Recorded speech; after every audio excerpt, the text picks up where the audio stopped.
Good evening. Welcome to Alumni Talk. Please welcome Joanne Kwong, Columbia College, class of 1997. Good evening, everyone, and welcome to Alumni Talk, presented by the Columbia College Alumni Association. Tonight's program couldn't be more timely. Book Bans and the Attack on American Democracy, a conversation with Emily Drabinski, class of 97 and president of the American Library Association. Tonight, we'll be talking about ongoing campaigns to censor titles, attacks on libraries and the ALA, and the efforts of library workers throughout the country to fight book bans and protect our democracy. Before we do, just some housekeeping. Alumni Talk is a virtual speaker series featuring prominent alumni who share their knowledge, insights, and wisdom with the college alumni community on important and critical subject matters. My name is Joanne Kwong, class of 97, co-chair of the Intellectual Programming Committee and executive board member of the CCAA. The CCAA seeks to represent the diversity and richness of alumni, always with a deep connection to current students. Through intellectual programming, networking, and community building, annual traditions that alumni can return to, and opportunities to lead and serve, the CCAA provides rich opportunities to stay involved, have an impact, and promote the success of Columbia College. Before we get started, please note if you'd like to participate in the Q&A during tonight's discussion, please enter your question, including your graduating year, into the Q&A box on the bottom of your screen. Your entry will only be visible to the facilitator. If your question is selected, we will ask your question on your behalf. Please submit questions at any time throughout the presentation. For optimal viewing, please enter full screen mode. Finally, a little background on tonight's speakers. I'm very excited to present my classmate from the class of 97, Emily Drabinski. She is associate professor at the Queens College Graduate School of Library and Information Studies.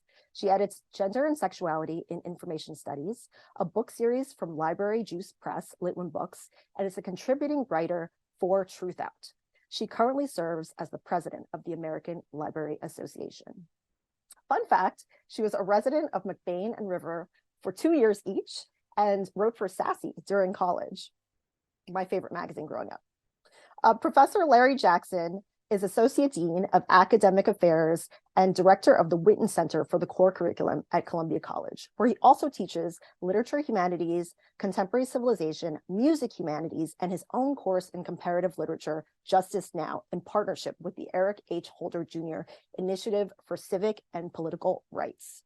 Prior to Columbia, Larry held positions at the New School, NYU, and the City University of New York. Originally from Philadelphia, Larry was the first in his family to attend college.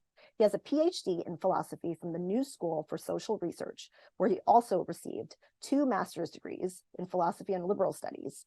He received his bachelor's degree in American Studies from Skidmore College. We are all in for a fascinating discussion tonight. Please extend a big welcome to our distinguished speakers, Larry and Emily. Thank you so much for that introduction, Joanne. Thank you also to the Columbia College Alumni Association for sponsoring this event. And a special thanks to all of you who are out there in the audience this evening who are joining us for this discussion about book bans and the attack on American democracy.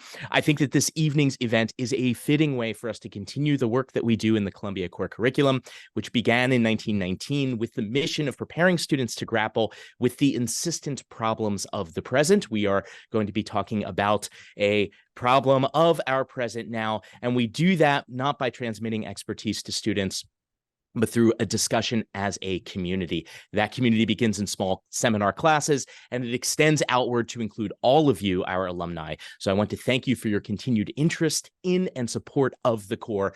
We literally could not do this without you. Since Ben Franklin created the first library in the United States in not even the United States yet, the American colonies in 1731 in my hometown of Philadelphia, libraries have played a crucial role in realizing our aspiration to become a more democratic society. Today, we are seeing libraries and library workers coming under attack in the United States. There have been throughout the United States various efforts this year to censor thousands of book titles, most of them written by or about a person of color or a member of the LGBTQIA+ community.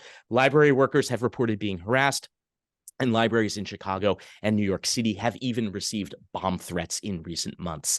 Tonight, we will be speaking about these issues and the efforts of library workers and citizens to fight back with Emily Drabinski. Emily has experienced much of this firsthand, first as a librarian and union activist, and more recently in her current role, where she has been the target of ugly personal political attacks. Before I begin my conversation with Emily, I just want to remind all of you out there in the audience that you can submit questions using the Q&A box, which is at the bottom of your Zoom window. We will reserve some time at the end to discuss your questions.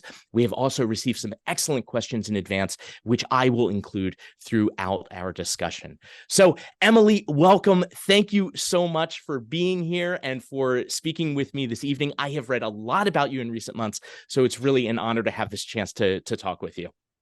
Thanks, Larry. I'm thrilled to be back with my Columbia family. Wonderful, wonderful. So before we get into the heart of our discussion and we talk about some of these very serious issues, I would like to talk just a little bit more about you, your biography, your Columbia journey, how you got to this point. So just tell us tell us a little bit about your time at Columbia. What drew you here and what did you study while you were here? So great question. I honestly didn't really want to end up at Columbia.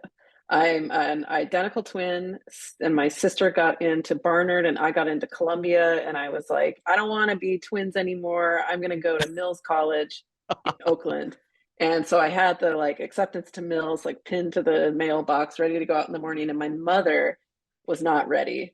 I might have been ready to be separate from Kate, but my mother was not ready. And so she went out and she pulled my Columbia acceptance out of the garbage and was like, you've got to go to Columbia.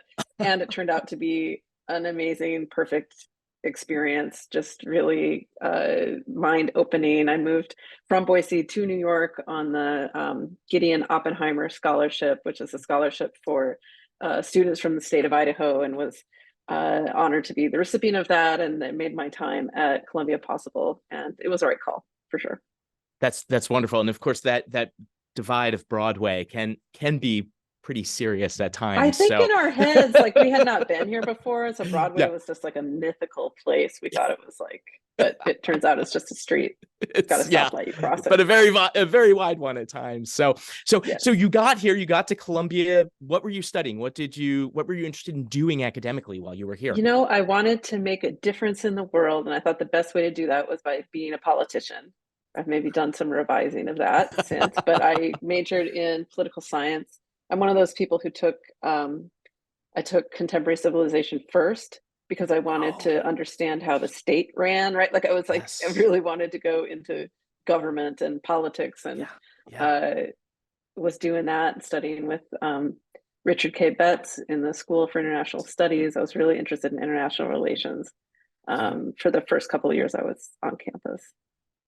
Great. Well, after tonight's conversation, there may be people who will be insisting that you do run for office. I think that you'll be rallying a lot of people around you for support. So, and I just want to say, if there are any current students on, the option to take contemporary civilization first is no longer available. So you've got to start with Lit Hum. So that's the right call. I was not ready for Kant. I was I had to read Kant and physics for the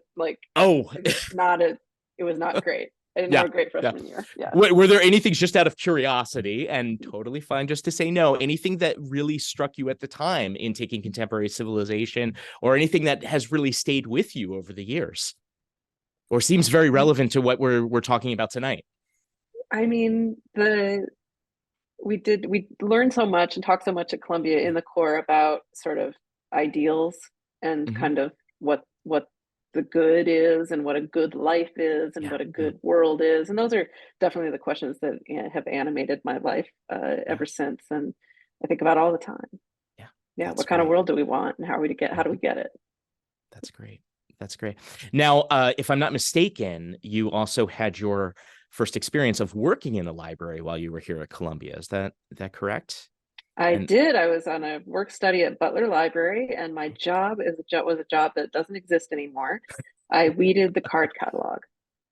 Amazing. So if you withdraw a book, or you lose a book, or a book gets stolen or whatever, you have to remove the cards so that people don't see it in the card catalog. So subject tracing, author, title.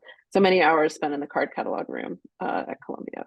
For sure. Did this ignite a passion immediately? Did you have any moments in the card catalog room thinking, this is what I want to do with my life? No, I wanted to be a writer. So I had come to New York to be a writer, and I was like, I'm going to work at magazines and be a famous New York City author.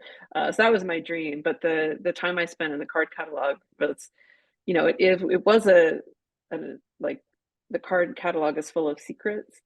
Like, those of us who worked in the weeding area of the card catalog, we would leave little notes for each other, and I would put It's amazing. little, like, hide things for myself. Like, it was a very private sort of world that I spent a lot of time in. And I've gone on in my academic work to write a lot about cataloging and classification and sort of the politics of those two things. And Yes. so, and the materiality of the library is something of interest to me. So I miss the cards, to be honest.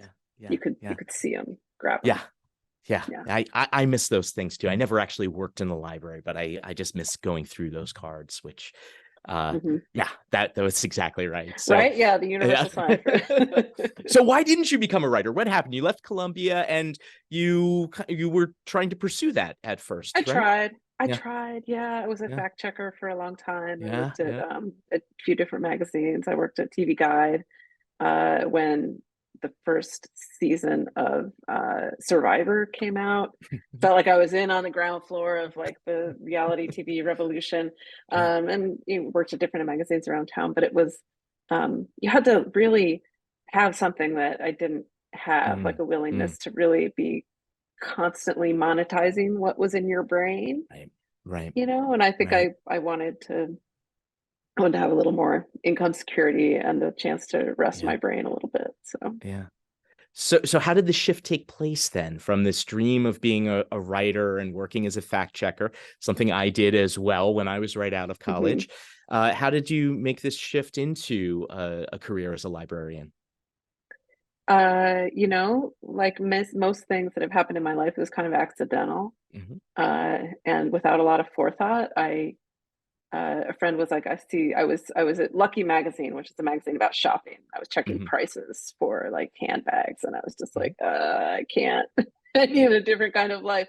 And so a friend was like, I think they're hiring at the library. So I was like, okay, I'll try it. And I put my application in, and they said they had an opening in their librarian trainee program, which meant that I did most of the work of a librarian at the Jefferson Market branch of New York Public, which is down on 10th Street and 6th Avenue. Gorgeous branch, the old women's prison, really better as a library for sure.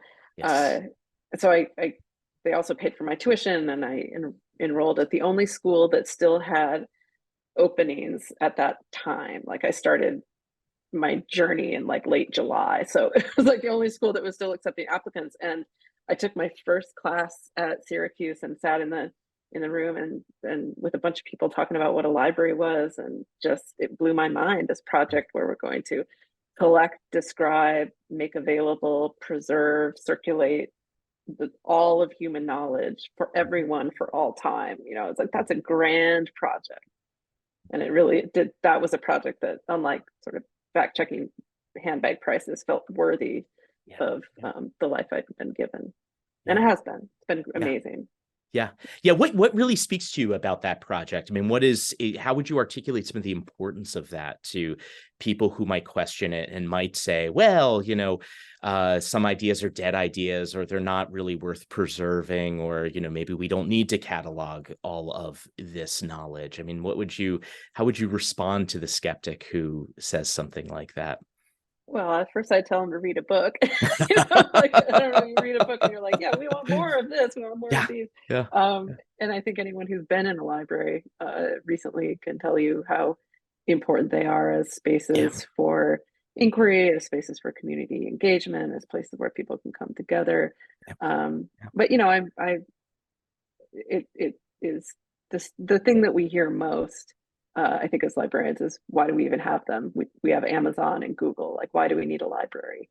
And that just feels like a sort of impoverished way of thinking about what a library is and what it does. And as one of the only institutions that is dedicated to the public good, to taking public resources held in common, distributing them equitably to sort of solve the problems of people in their lives. Because I think libraries are much more, and they always have been, but they certainly are today, much more than repositories of books. Even though repositories of books are important, it's important to document our history and have a record of what happened, what came before, and where we're going next. You're bringing lots of fond memories back into my mind, and just the experience of when I was in grad school, especially of walking through the stacks and just looking for a specific book and then discovering all of the other things that were adjacent to that book. And you really do, it's just discovering these whole landscapes of knowledge and the interaction of ideas. And it is something that never quite works the same way digitally, I find. It's wonderful having these digital resources and being able to look in various ways that way, but there is something to be said for just going physically, being confronted by the texts themselves and seeing the ways in which they're organized, and just stumbling on something entirely new. And your discussion about the importance of libraries as community spaces resonates a lot with my recent experience, where I spend a lot of time at my local community library. I've been there for political meetings about local community issues. I have gone to lots of events with I have two small children, so I've gone to events with them. I sometimes just go there and just work because it's a beautiful space to be in. So I agree that element of space is so important too. Another important part of your career has been your work as a union activist. And I wonder if you could just tell us a little bit about the work that you have done there. We're going to be talking in a short while about some of what library workers are experiencing right now. So this is obviously very relevant to that, but also just about this idea of public institutions. Labor unions certainly have been a very important public institution in our democracy and any democratic society. And so I'd love to hear you talk a little bit more about your journey there also as a union activist. Sure. It's like lots of things. It's like how I ended up at Columbia, how I ended up like having a kid, how I ended up like working at the library. It's like a lot of kind of random kind of things that I said yes to. And so I was working as a librarian at Sarah Lawrence College, a small liberal arts college just north of the city, and making a salary that didn't cover my needs, right? Like it was a very, it was like it like, because you have to pay for the commute to Metro North. It was ridiculous. And so I was like working really hard and not making my way in the world and really struggling, but really loving it, right? Like liberal arts education is, that's a thing we definitely need more of, right? And it was just so wonderful to work with students who were committed to reading and writing and thinking. But it was hard to do when I wasn't making enough money to really make ends meet. And a position opened up at Long Island University's Brooklyn campus, which is a private institution in downtown Brooklyn. And I took the job, and it was a union job, and I made $20,000 more a year instantly, and my vacation tripled. And I was like, oh, that's the union difference right there. So I was like pretty committed to that. And then didn't know at the time, but came to understand that I had joined a university with the first private higher education faculty union in the country, and mighty fighting faculty union that within my first few years there, we came to the end of a contract and we went on strike. And it was the first time I'd ever been on strike before. I think this was 2012 or 14, maybe 12 or 13. If we have a fact check in the room, you can fact check it sometime in the 2000s. And it was like I'd never done that before. And it was a heady experience for me, seeing that if we all walked out together and stood together and were firm and strong in our allegiance to one another, we could push the institution to give us more of what we wanted. What not just like what we wanted, but more of what was fair, right, in terms of salary and working conditions and things like that. After that, the contract wasn't enough this is what's often true in a strike. We got the contract and I didn't like it. It wasn't enough. I wanted more. I saw a little bit of what we could do, what we could accomplish. And so I instantly ran for executive board, was elected, then ran for secretary. If there are any librarians in the room, you know that we are often the secretary, and that is our entree into that's a seat that we get at many, many tables as librarians. And so I was secretary of the union in 2016, when at the end of the contract negotiations that failed in that moment, we were locked out by our employer in the first lockout of higher education faculty in the history of the US. So that was a profound and life-changing experience, one where I saw how sort of scary and terrifying it can be when power comes at you, and how the only real solution to sort of the only way forward is to stand together and be united and be like arm in arm with your colleagues, that sort of is the power that you have, is the sort of collective power that you've built. And so that was really a transformational experience. We were out for 12 days, I think, and I was really active in organizing around the lockout, and was elected president of the union following that. And really that has guided all of the ways that I think about sort of that question of what is the world that we want and how are we going to get it? And I think we're going to get it by organizing collectively together. That's great. So I think that'll be a nice segue then into talking about the real issues that we're going to be discussing tonight. And so I wonder if to open that part of our conversation, you could just give us a general overview about what is happening right now with book bans. What are you seeing happening throughout the country? It's a very challenging time. The American Library Association has been tracking censorship attempts for more than 20 years. 2 years ago, we saw a jump in censorship attempts that has continued on an upward trajectory for the last 2 years.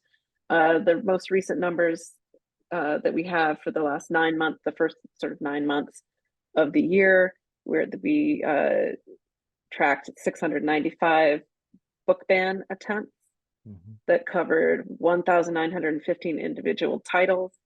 Those bans had been last year primarily confined to school libraries. This year, the stats demonstrate a jump to the public library sector. So we're seeing not only the number of challenges increasing, but the kinds of libraries changing, and the attack on our institutions sort of intensifying. Yeah, it's a scary time. Yeah, and I was shocked by some of these numbers. I went to your website, and I'll make a plug for it now, www.ala.org. And these numbers are all there on your website. The 4,000 titles targeted for censorship, 695 attempts. This is a big jump over last year, which was already a big jump over prior years. What kinds of books are being targeted? What kinds of authors? What are some titles that you might be able to share with us?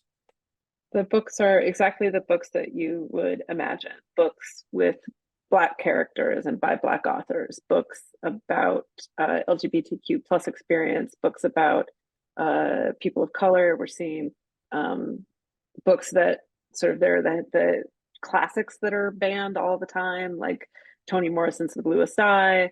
Books like that have been banned, but the contemporary banning of sort of contemporary, especially YA literature and graphic novels is sort of what's most remarkable. But it's almost as if in some parts of the country, if the book is gay, has the word gay in it, that it will be banned. There was a case, I forget where, but in one of these states where a book was banned, put on a ban list simply because the author's last name was the word gay. Oh my God. So just these shocking. dragnets that are pulling in everything that has anything to do with lives like mine. Yeah. And this was I think implicit in what you were talking about earlier, that, the cataloging of knowledge that goes on in the library is a cataloging of experience. It's a cataloging of perspectives. It's an ability to find lives that resonate with our own, experiences that resonate with our own, or sometimes don't. Sometimes are very different, and thus expand our sense of the world and the kinds of lives that people have. And I think really expand our moral imagination by doing that. So I think the moral and the political implications of this are vast. We've had some good questions in advance, submitted in advance by alumni. And again, I just want to make a plug for our Q&A box at the bottom of this Zoom screen. If you are out there and you have a question for us to discuss at the end, please go ahead and use that box to submit your question. But a couple of questions that we got in advance that I wanted to share with you. And you've already partially answered this one, but I just wonder if you could clarify this a little bit. Gary Mason, class of 1969, was asking, are children's books the only or primary target? Are other things being targeted? Either you've talked about YA literature, you've talked about young adult literature, you've talked about graphic novels. Are there are these groups going after adult works as well? You mentioned Toni Morrison, but is that, are they focused only on children? Are they focused only on media? Are there other kinds of media that they're focused on as well beyond books? It's both books and programming. So programming, the library programming, like the Drag Queen Story Hour, which is a very popular library program that brings drag queens in to read to kids, and it's fun and it's festive and everybody loves it. And it's a target for a lot of these organized activists who want to shut that down. Most of the books are children's books and young adult books. The rhetoric around this is really about protecting children, that we're protecting our children from exposure to things that, like, so the targets are children's books and young adult books for sure. Okay. All right. And I believe the programming that's been targeted, there have been pickets, is that right? Mm-hmm. And I also believe the bomb threats that I referred to earlier that we saw in New York City and Chicago, I think that those were specifically the drag queen reading hours that were being targeted, if I recall correctly. There's some of that in Chicago. The bomb threats have been, the Chicagoland area, the bomb threats have been diffuse and not targeted to a particular event, but just in general, that's, I think, what makes them even scarier, is it's like they've come for the library. Yeah. So you've talked a little bit about the recent history that we've seen this big spike in the last couple of years. Of course, attempts to ban and censor books are not new. Farzad Samast, class of 1999, was asking about some analogous moments in history, about how effective or ineffective past censorship campaigns have been, and if there are any lessons that we can draw on from the past. So I wonder if you could talk a little bit about that. Do you see any resonance with earlier moments in history? What happened in those moments? How effective were the campaigns to ban books, and anything that we can learn from those earlier moments? Yeah, I mean, the book ban spikes come with, alongside other kinds of political turmoil and unrest. So the McCarthy era is one where that's the most prominent example of a time when books were challenged and librarians were asked to remove books from their collections that would sort of promote communism and those sorts of things. And so those attacks are very, very intense, and then fade as as sort of politics change, but they go along with the moment. So it's been, this iteration is so clearly tied to attacks on curriculum happening in schools and higher ed. It's tied to, attacks on gender affirming healthcare for youth, and sort of those kinds of, and backlash to the Black Lives Matter movement. And so when we look back at history, it's I think instructive to look at how the book bans are not their own war, but a sort of proxy battlefront for other kinds of cultural struggles and fights. And certainly, when I think about book bans, I think also about how many ways there are to ban books. That you've also, got more than 100 years of publishing in the United States that didn't include books by or about LGBTQ plus IA authors or Black authors or people of color, Indigenous people. That, like, a lot of this seems to come as a response to the flourishing of those kinds of literature, that you have to have them in the first place to even attempt to pull them off the shelves, right? So, I'm always where I think our eyes go to, the Jim Crow South and efforts to keep Black people out of libraries altogether, and certainly keep collections as white as the people that were allowed to access them, the McCarthy era, and this moment, that it's just never about the books. It's always about the people who are represented in the books, or the people who might want to read them, or the ideas that they have, usually ideas that are about justice and expansion of access to sort of the public.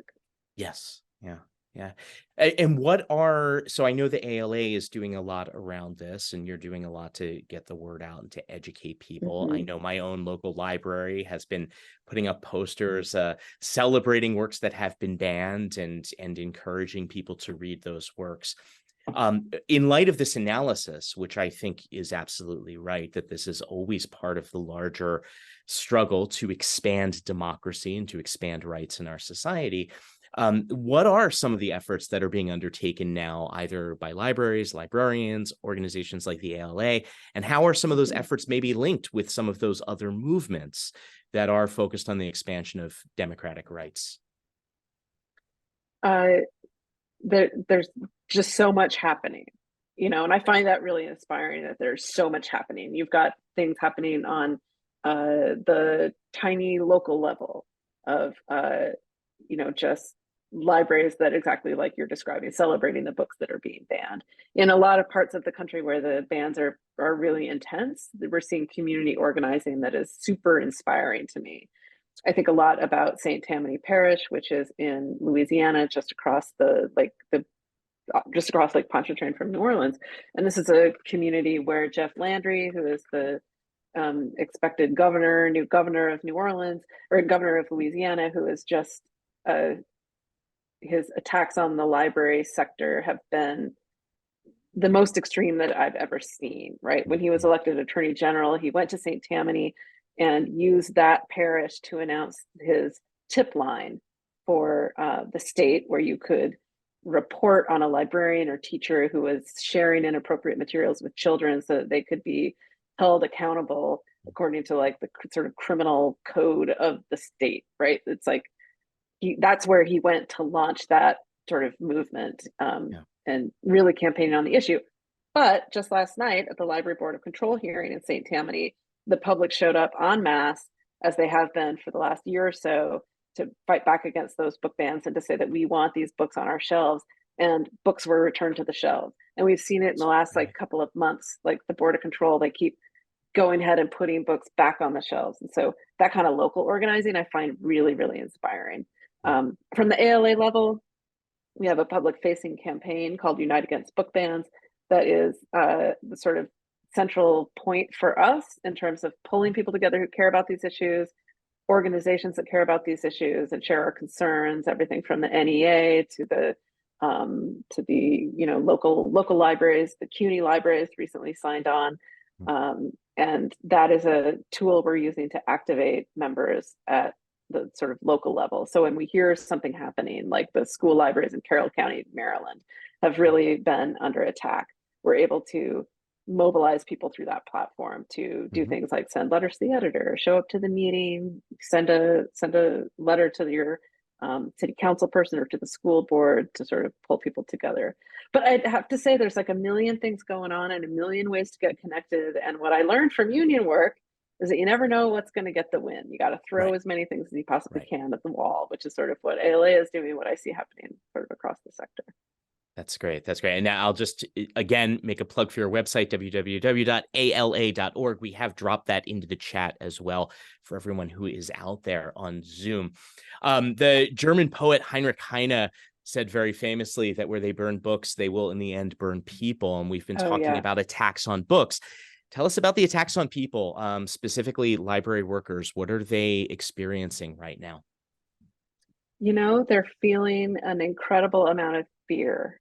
I was in Tampa, Florida last week, and for our American Association of School Librarians Division Conference.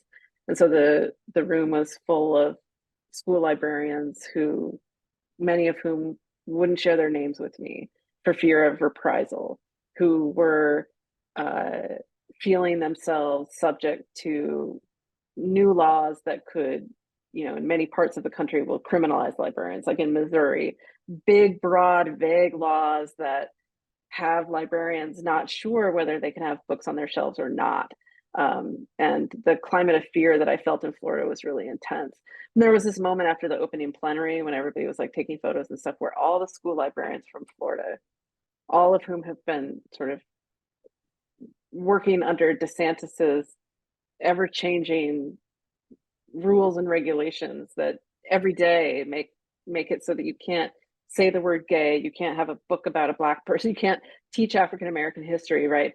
And just like trying to navigate that while staying connected to the core mission of helping people learn and help putting a book in the hand of a child. And all these Florida librarians got up on the stage to have a group photo taken. It was just incredibly emotional to see how important it is for people to sort of be together right now, because librarians, especially in our schools, they're the only person there, having to be the front line of this attack on, I think you're right to say, it's an attack on democracy, an attack on the right to read, attack on the right to have access to stories about who we are and who, the people around us are. And when you're the school librarian, it's just you, and you get these people coming in and they want to challenge 100 books. They call you a groomer and they tell you, there's a librarian in Louisiana named Amanda Jones, that they have, people have put up billboards on the road saying Amanda Jones, is like a menace to families and like a groomer. And it's just like, and all you're trying to do is like give a kid a book. It's, I think, extremely terrifying times for a lot of people. I would imagine it's also a very demoralizing experience when you've devoted your life to this very important work and you care deeply about books and the ideas and experiences that they convey. And you're also put in the position, even if you're not feeling threatened in those more obvious ways, but you're also just put in the position of having to pull books off of a shelf and having to really enforce something that you are really fundamentally ethically opposed to. So I mean, I would imagine that morale is very low for many librarians across the country. Yeah, I mean, we're seeing a lot of people quit. The turnover in libraries is really high because it's a big ask, to be making sort of less money than you would in many careers, to be, not just with book bans, but to be sort of the last public institution, sort of handling everything from extremes of poverty that sort of walk into the library and you have to manage them. And then to sort of compound that with people who are really, really angry that and it comes out of nowhere because we all went into this work because we care about reading. Yeah. Kristen Dunn from the class of 2018 had, I thought, a very good question that she submitted in advance, which is, how do you balance ensuring the safety of patrons and staff in libraries without resorting to over-policing the library environment? Yeah, it's a great question. I think, like, for a lot of us, we don't have any way of thinking about safety except thinking about police, thinking about having more police around and more security around. But when I talk to public library workers, what they tell me is that the best way to keep people safe is to have a lot of librarians around. That's actually what happens. Like, you have people sort of wreaking havoc in the library if there's no staff standing around. So I think, rather than filling the library with cops, we need to fill the library with a whole lot more library workers, because library workers keep us safe. This will be a nice transition to my next question, which is, because it does speak directly to also funding. And you have used this phrase several times throughout, and I know that, which is public institutions. And I know that one of your ways of analyzing this situation and thinking about this is that this is also an attack, a broader attack on public institutions in the United States. And I wonder if you could just talk a little bit more about your view on that and develop that. Sure. Yeah, I don't think the story starts with the book bans. right? And if we had well-staffed, well-funded, well-resourced school and public libraries everywhere, these would be nuisance attacks that we could easily sort of beat back. But, instead, you've got libraries, as most other public institutions, that have been sort of systematically disinvested in over the last 40 years, right? You've got less and less money going towards things like parks, schools, libraries, the post office, right? Anything that sort of serves the purpose of circulating things among the public, right? Like those are institutions that have been under attack. And so you weaken the institution by understaffing it.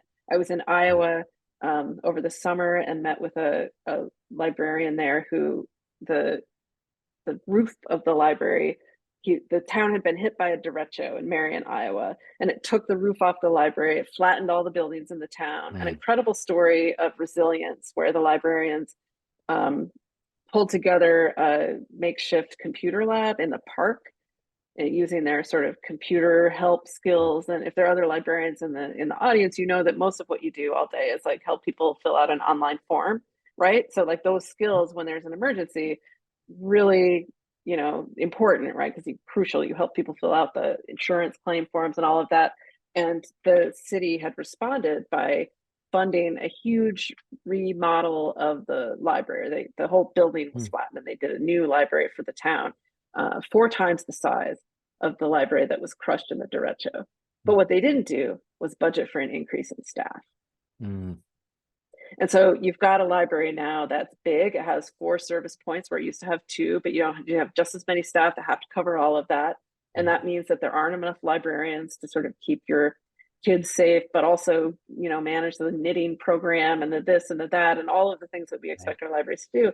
And then it's weakened and you have fewer people in place to sort of do the work when they come for you, right? The institution is weakened and people don't believe it can solve problems anymore, so that sort of story is something that libraries have been contending with for a long time.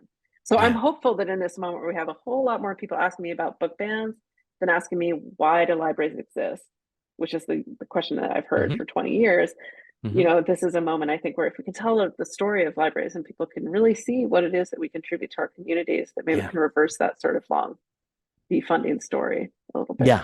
Yeah, that's great. And I think, you're really linking this idea also of the public institution with the community space also is so crucial to that, because I think sometimes we hear the term public institution and we think about the long line that we stand in at the DMV, and not so much walking into the library, the friendly librarian who's very helpful and providing all kinds of opportunities for us to engage with our neighbors and to find things that we need and provide all the services that you're talking about. And really, Larry, if you fully funded the DMV and you had like enough people working at the you wouldn't DMV, have the long lines. You wouldn't have lines at the DMV. Right. Yes. And we wouldn't all hate the DMV. We'd be like, I love that we have organization. I love that the state manages driving. That's great. Everybody's safe. Yes, kept me off the road for a long time. I'm terrible. Exactly. Driver. Yes. Nothing bad meant towards the DMV.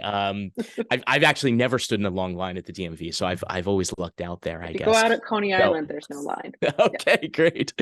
Hot tip here for everyone on our alumni talk. So I'd like to bring this back to you now. So in the spring of 2022, I think it was, you won the election to become president of the ALA. I couldn't believe it. It was so exciting. Wonderful. Congratulations.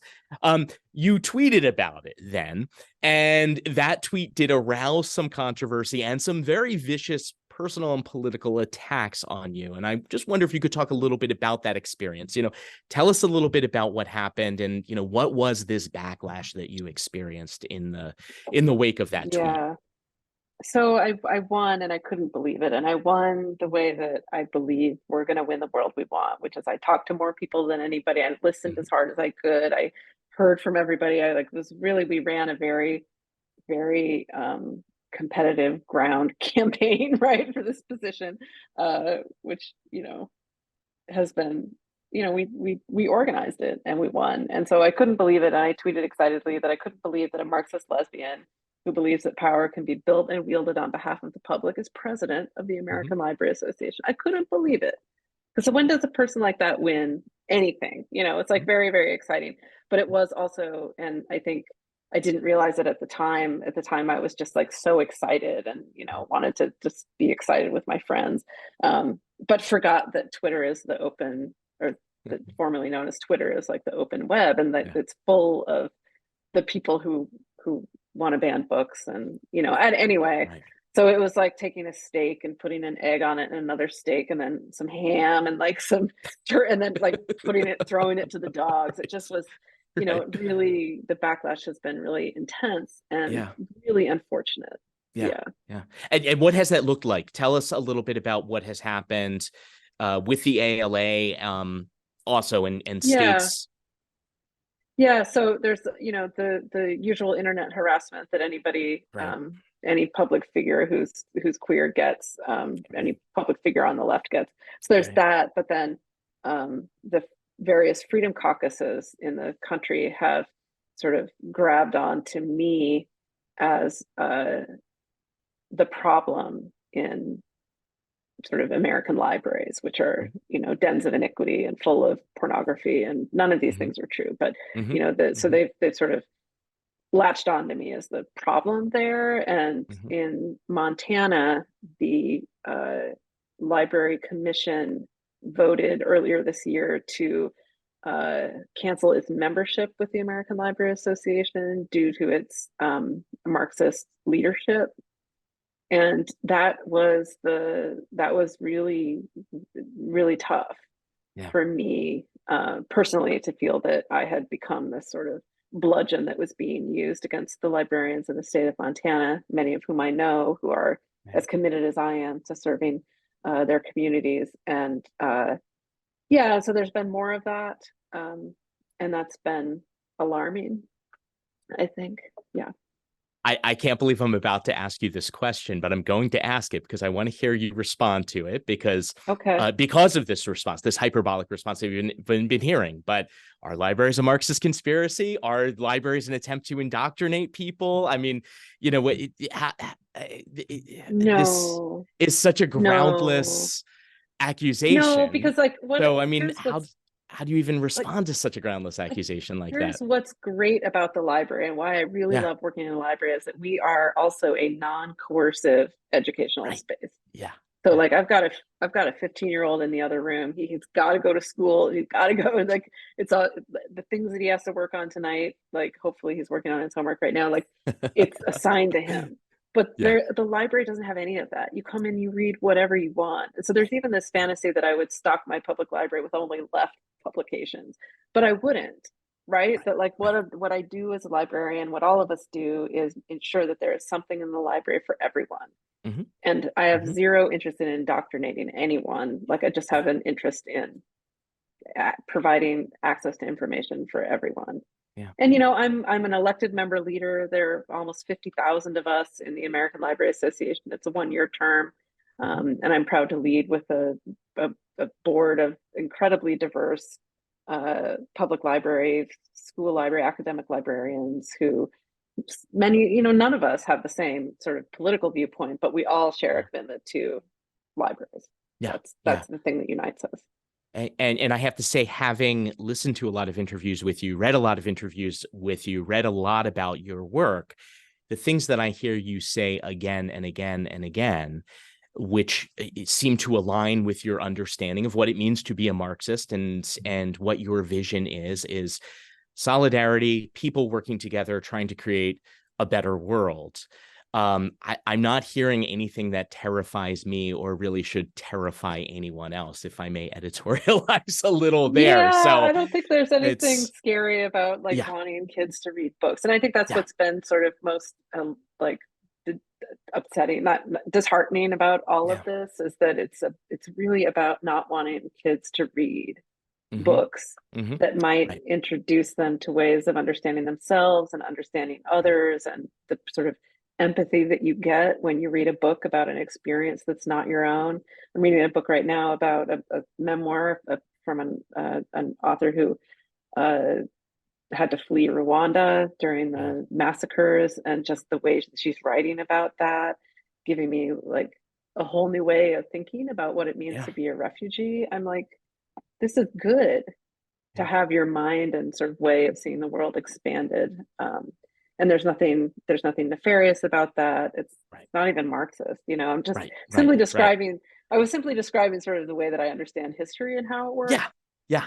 Yeah. That's No, all. everything you've said is chapter 2 of On Liberty by John Stuart Mill. I mean, it is that people need to be exposed to as many opinions as possible. And some of those opinions will be correct. Some of them will be false. Many of them will be somewhere in between and partly true and partly false. But that we become better people and we become a better society by having access to those different perspectives and those different viewpoints. And I think Yeah, I really especially, believe it. yeah.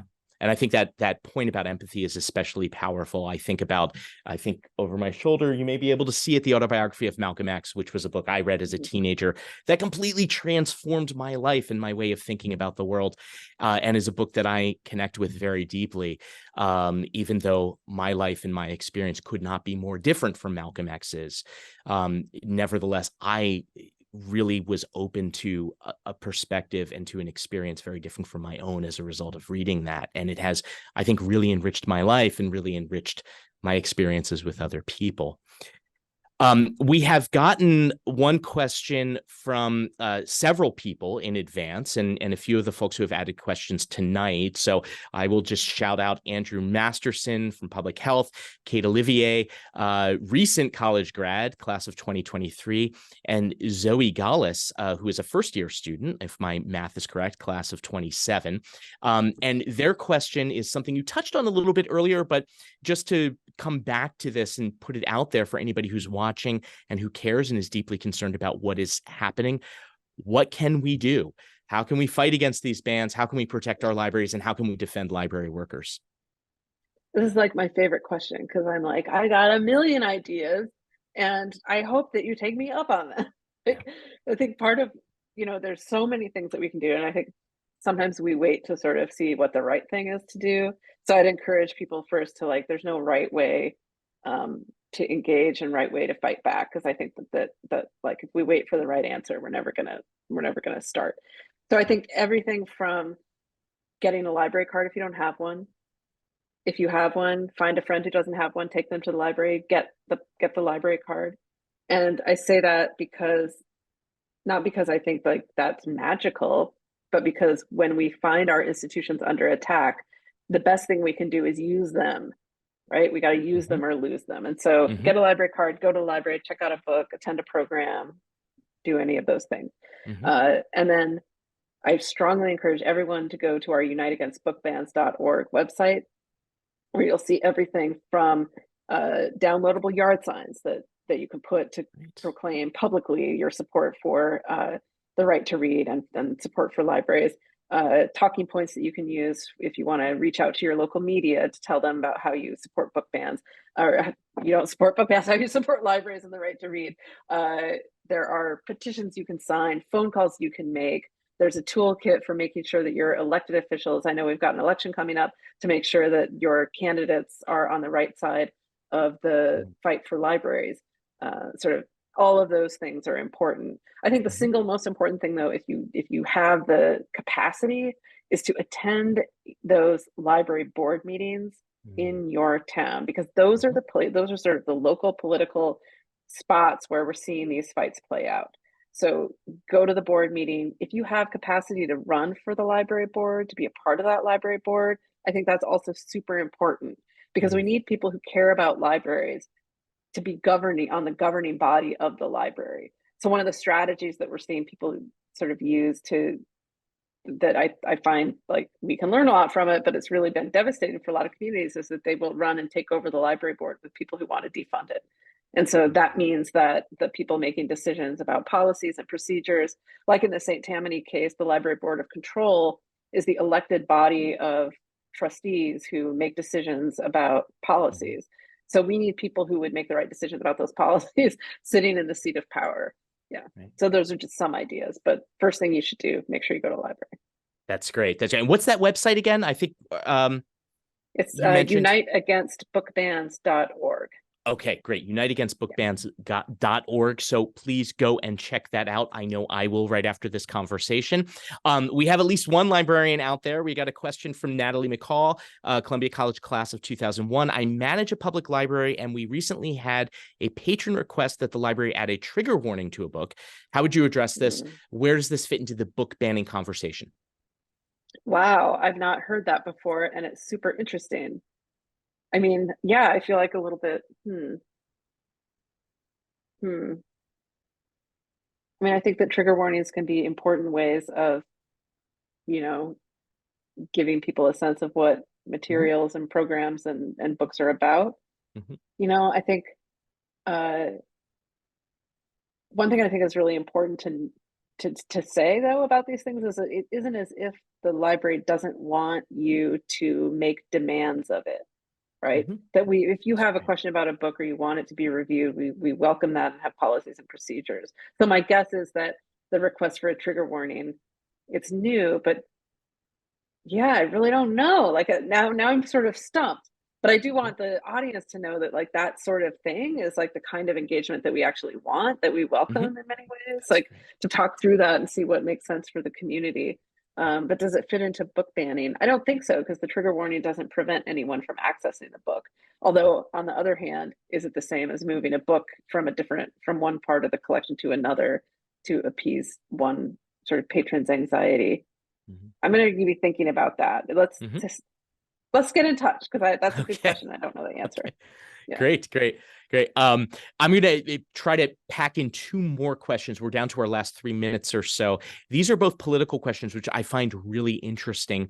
One is coming from Lou Shanuk, and Lou's question was whether any of these matters have been brought before courts, since it would seem that there's some kind of violation of constitutional principles at stake here.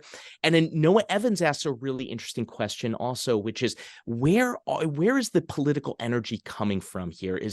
Are these bottom-up campaigns, or is this something like what we saw with the Koch brothers funding so many of these supposed grassroots campaigns, where all the energy is actually coming from the top and it's a top-down initiative? So anything happening in the courts, and bottom-up or top-down, these book banning campaigns? Lots of things happening in the courts. There's a case in Llano County, Texas, a case in Arkansas. So lots of parts of the country where there are lawsuits being filed by, there's a lawsuit in Missouri filed by the ACLU on behalf of library workers there. So lots of legal activity. Biden has appointed a book ban czar, and that book ban czar is looking at is there a way that these book ban efforts represent violations of the Civil Rights Act? And so there's some like thinking that will be a legal strategy that might start to play out. So lots of lawsuits around and getting wins. We won in Llano County, Texas, which was they tried first to remove all books about LGBTQ experience from the shelves, and then when the librarians did not want to do that, they attempted to defund the library. And so the lawsuit there, the threat of it, I believe, was successful. To the question of where is the energy coming from, the Washington Post had an article that I think made it very clear that this is coming from a handful of people. I think the number was 11 people are responsible for something like 60% of the book ban attempts.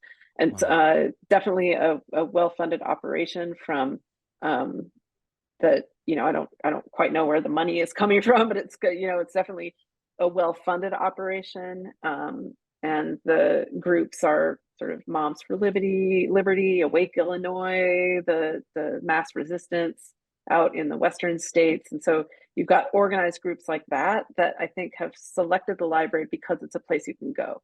Because you can go to the library and you can protest there, because a book is a thing that you can ban. It's very material.